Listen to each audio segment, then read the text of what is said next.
If I'm buying something from a guy who lives down the street and I can go visit his factory, I know the exact conditions under which those products are being made. I can talk to that person and know that there's care and passion going into every product that's being made.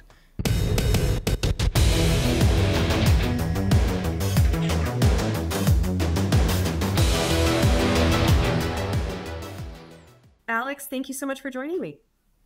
Great to be here. Just want to say thanks for having us. It's a huge pleasure. We're big fans of the podcast. We've been listening since way back in the day, 2017, I think you started. And it's just great to be here actually on the podcast now. So thank you again. And thank you guys for all you do to support Made in USA.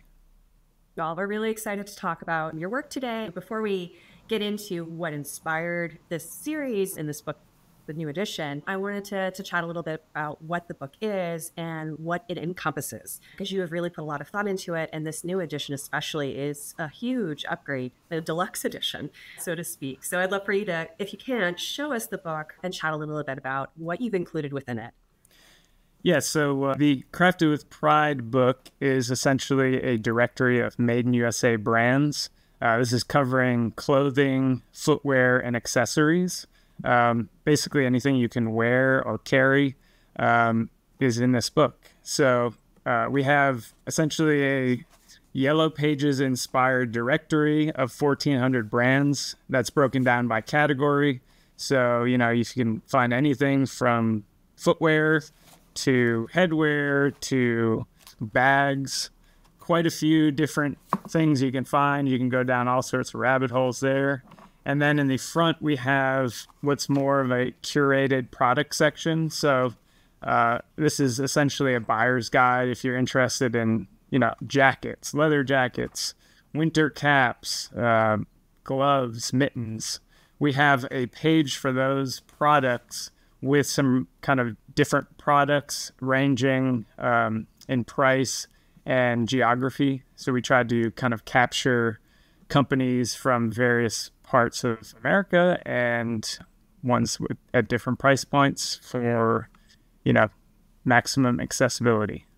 Also, we have new this year is an index, and the index is mainly for companies that are trying to make more in the USA, open up, you know, different avenues for production. We have various component suppliers, you know, fabric suppliers, leather providers, various components that go into the manufacturing process, and those are all in one place for easy access.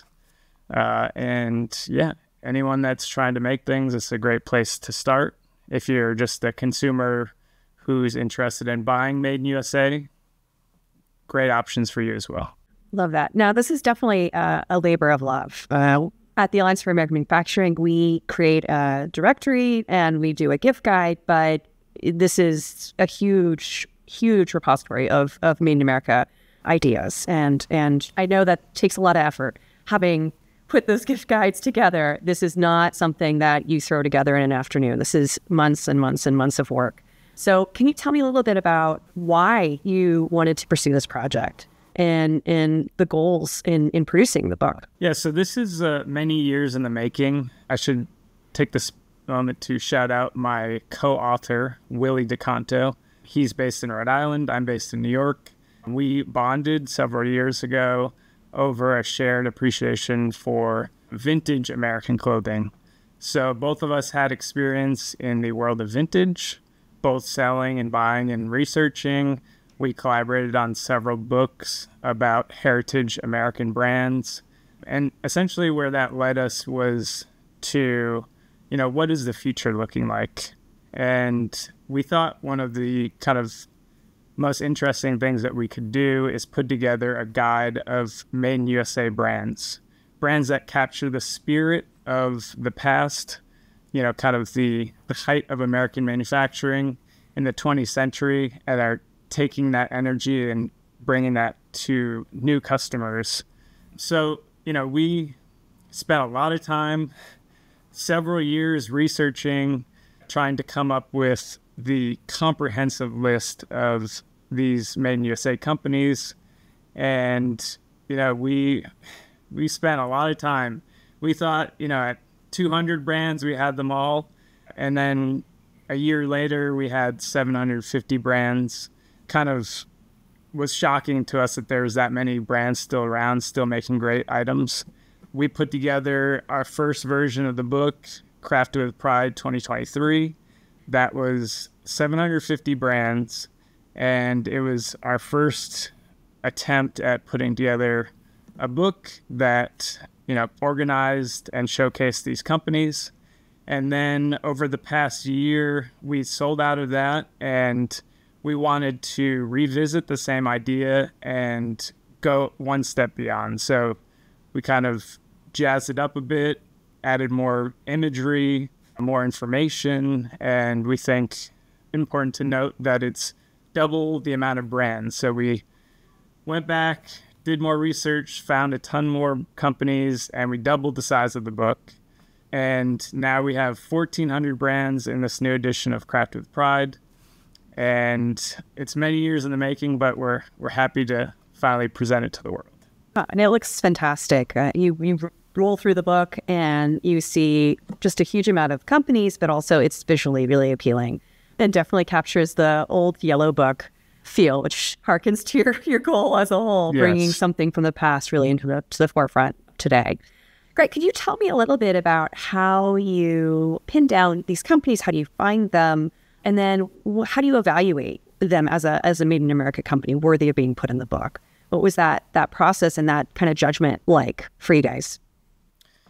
Yeah, we have a bit of a scorched earth technique where we just go anywhere and everywhere, internet, talking to people in the industry, seeking input from readers of the first book. I mean, we've covered it all. We spent months, literally months, doing nothing but researching, digging deep into company websites, visiting factories, talking to experts, and we think that we put together what is, in our opinion, the most comprehensive version of a Made in USA directory. But, it's really difficult, I think, when you have these conversations about Made in USA, what qualifies, what doesn't qualify. The FTC has a very strict definition of what is Made in USA. I think historically, if you look at the textile industry, there's maybe a little bit more leniency that should be assessed and a little bit more leniency that should be given to manufacturers, since historically so much of the components that go into textiles have been imported. For instance, if you're making a t-shirt, 100% of that t-shirt, let's say it's 100% cotton, 100% of that t-shirt could be made from imported cloth, but if it's cut and sewn in America, generally that's considered Made in USA. So our kind of main qualifying dividing line was, are you cutting and sewing the products in the USA? If so, you're passing our first test. And then, are you making a majority of your products in the USA? Or do you have some kind of outsized commitment to American manufacturing? A good example that we use is New Balance. They produce thousands of sneakers in America every year, but it is a small portion of their overall manufacturing. So a company like that still qualifies. Generally, most of the companies within the book are smaller manufacturers. They tend to be anywhere from 1 to 20 people. And I think that is where we're most passionate. We really find that the smaller companies just have kind of a better connection to the products and the people and their customers. And it's been really interesting getting to know some of these companies and, calling it up, saying, hey, tell me about your manufacturing process, and hearing about how they make things. It's just been fascinating. And it makes the verification process a little bit more exciting than just looking at a website and reading about, how things are made. Yeah, I bet. Those are great conversations. And Yeah. I think something that I really wanted to praise you guys for was the inclusion of a buyer's guide within the book, which I think is so important. It speaks to kind of the larger goal of your work, right? It's not just to raise up these companies, but also kind of teach people about the value of Made in America and why it's so important, and empower them to delve into this world and enjoy it. So I'm wondering if you could tell me a little bit about what's your advice for someone who is trying to vet whether a company is made in America, supports domestic manufacturing. How do they go about doing that? Are there labels that they should be reading? Are there things that they should be looking for in a company other than going to your book and making sure that it's in there? What would you advise for a buyer who's trying to evaluate whether this company supports domestic manufacturing? Yeah, so I think my personal advice and my personal strategy here, anytime I pick up a product, the first thing I do is look at where it's made. With clothing, that's generally on the care label. It can be found a lot of times in the side seam of a garment or the neck seam. These are the first things you should be looking for if you're buying in person. If you're buying online, it's a little bit more tricky. You might have to do a little bit more probing. But our general kind of idea about if you're buying something online, I think the first thing that we generally do is we go to the company's website and we look to see, do you have a statement about your manufacturing practices? We love to see companies that, if you're making things in America, you're talking about how you make them. We want at least kind of a page in your about, just telling us a little bit about your manufacturing practices, where you make things,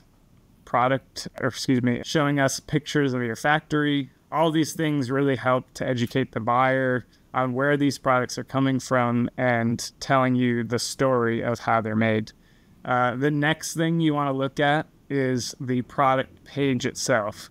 So if you're buying a pair of boots and you look in the product description, it's really something you want to see where something's made. So I always look for made in USA or assembled in USA, whatever the language that is used, to kind of double check. So if I go on a website to buy those boots, I want to see the company tell me they make things in the US, something about their practices, and then the specific product that I'm buying, further verification, because there are indeed brands that make some things in the US, but not everything. So it's super important. Anytime you're buying things, double check if that's something that's important to you. That certainly is important to us, and that is the first step in any buying for us. So double check and always read the fine print. Love that. Yeah, that's great advice. It's I think not enough people think about that label, right? It's such an easy thing sometimes to check. Sometimes it takes more work, but it's such an easy first step that we can take is, where is this made? So thank you for laying that out and including that in your book. One other thing that I wanted to talk about. So in all of this research, obviously you've encountered so many different stories. I know your entry point into this was through vintage, which speaks to a search for quality, right? Which certainly is one of the main reasons, one of the big reasons we see people buy Made in USA. But I wanted to hear, what does made in USA, domestic manufacturing, American manufacturing, what does it mean to you? Why is it something that you feel so passionately about, that you've continue to pursue this beyond doing a newsletter, beyond doing one book, 2 books now? So can you tell me a little bit about why this is such a passion project for you? Yeah, I mean, there's just so many reasons to talk about, but I think first and foremost is the angle of people being at the center of all of our manufacturing and purchasing choices. There's people making things, whether they're made in China or made in USA. The closer that those people are to you, generally the higher the level of transparency is. So if I'm buying something from a guy who lives down the street and I can go visit his factory, I know the exact conditions under which those products are being made. I can talk to that person and know that, there's care and passion going into every product that's being made. And I think that's just something that's absolutely lost on our generation, is just the connection with the products. If you really kind of get into learning about products and the quality level and the craftsmanship, I think it's just a natural next step to wonder, who's making these things and what does that all look like? And for us, that was our gateway into, if you buy things that are locally made, it's just so much more of a satisfying experience. Meeting someone, having a relationship with them is just leagues beyond buying something off Amazon and it shows up in a package on your doorstep. I mean, to me, there's nothing really interesting about that. But, if I'm buying a pair of jeans that's tailored to my body, made 1 mile from my home, and I can go and check in on the process, I mean, that's just really cool and exciting. I mean, I don't, having done something like that, it changes your whole perspective on things. And that to me is kind of the kind of ethos of Made in USA, is buying things locally, buying things that are high quality, and made in the tradition of historically great manufacturing that's existed in this country. So I could talk for hours on that, but for us, it's about buying things locally, buying things that are high quality, made to last, and buying things from people that we can know and create relationships with. Yeah, well, you're certainly preaching to the choir. We love that.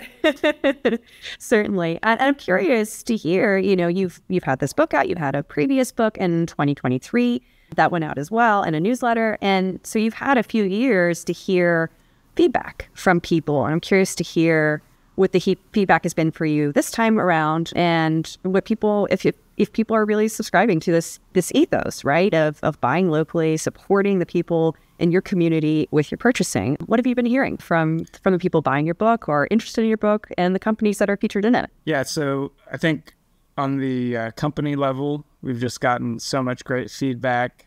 I think maybe it's unusual for companies to find out about a product that features their company and isn't asking them for money. We don't do ads in this book, so to find out, my company's in this book and it's didn't cost me anything, and it seems to be kind of telling the story of Made in USA in a kind of non-exploitative way, I think is a lot of these companies have sent really nice messages. They're extremely grateful for what we're doing. We obviously don't think we're going to change the industry overnight by any means, but our hope is that this is kind of a grassroots movement that we can support.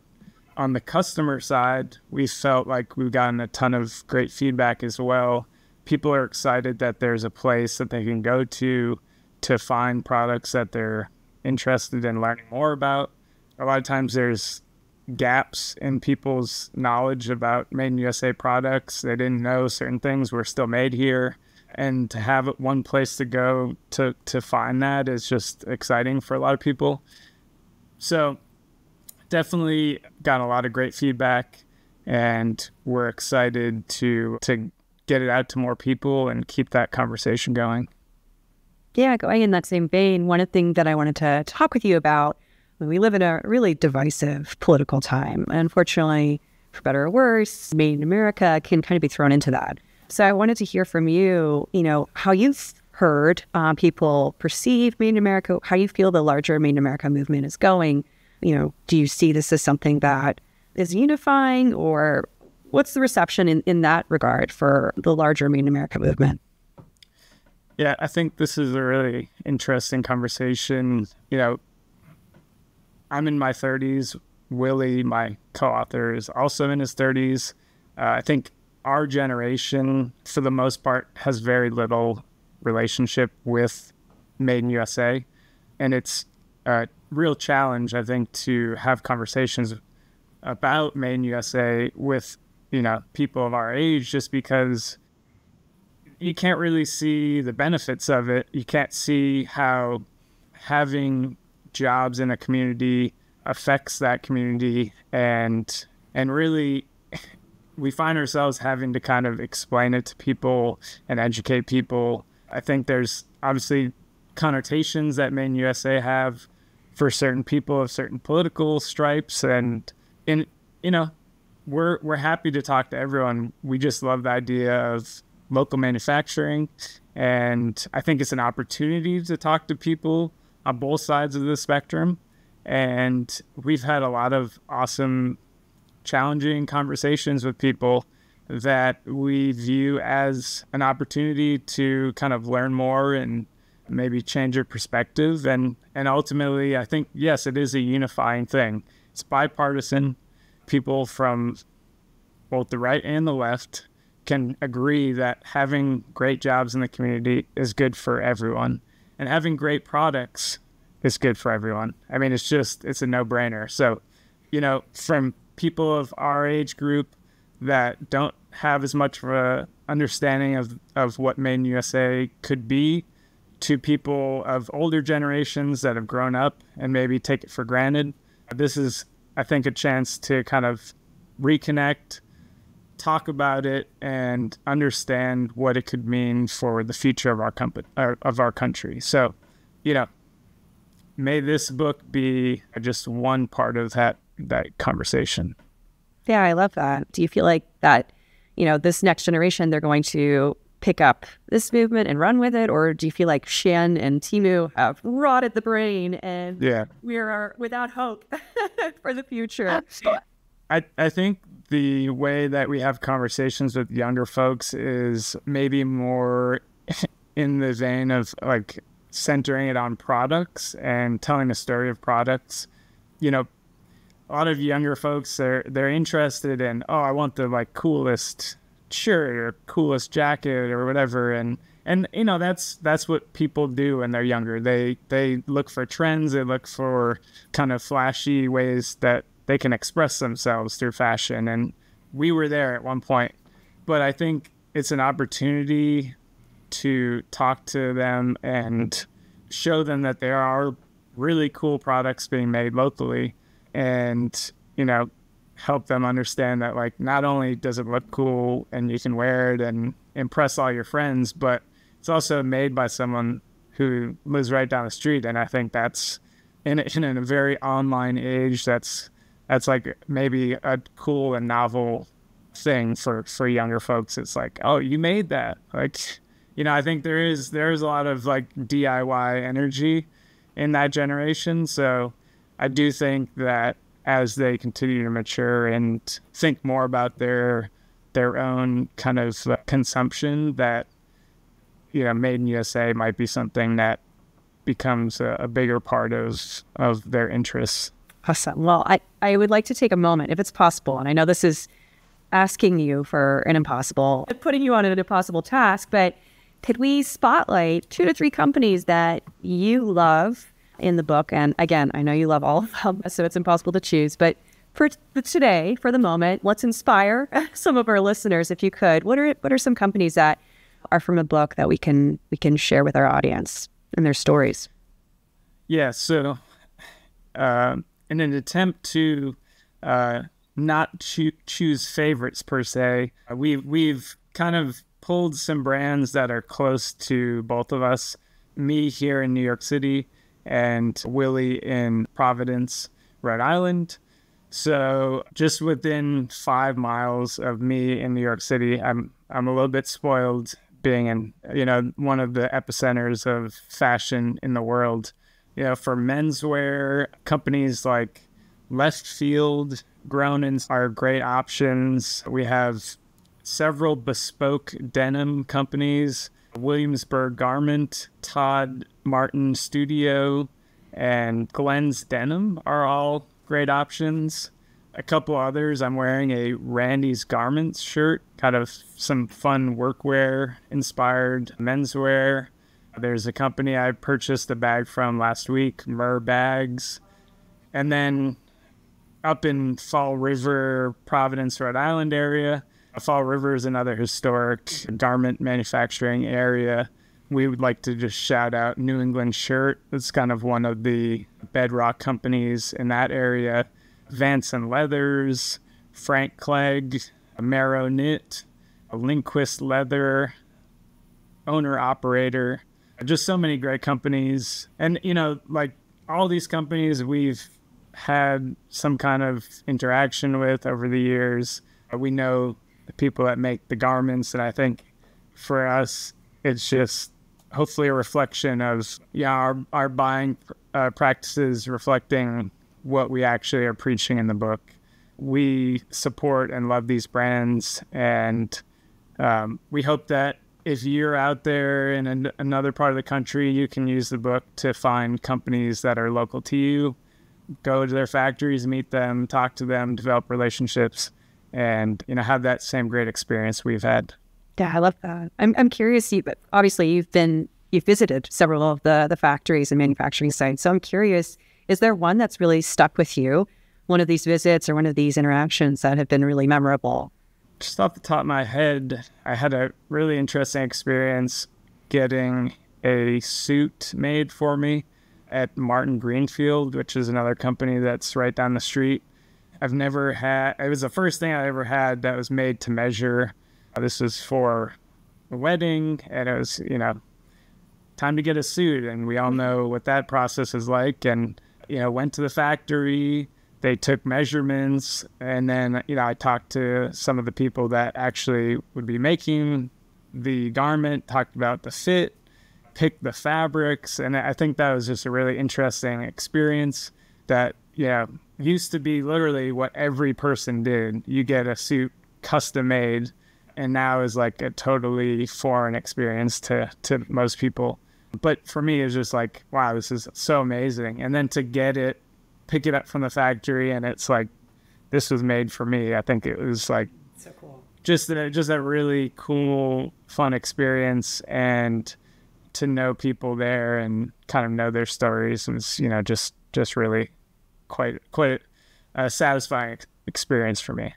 Now I'm like, where's the suit? I think maybe I have it. Should I pick it up? Sure, I do want to see it later. It's really cool. I should have worn it today. Yeah, there you go. Actually, no. I would wear it every day.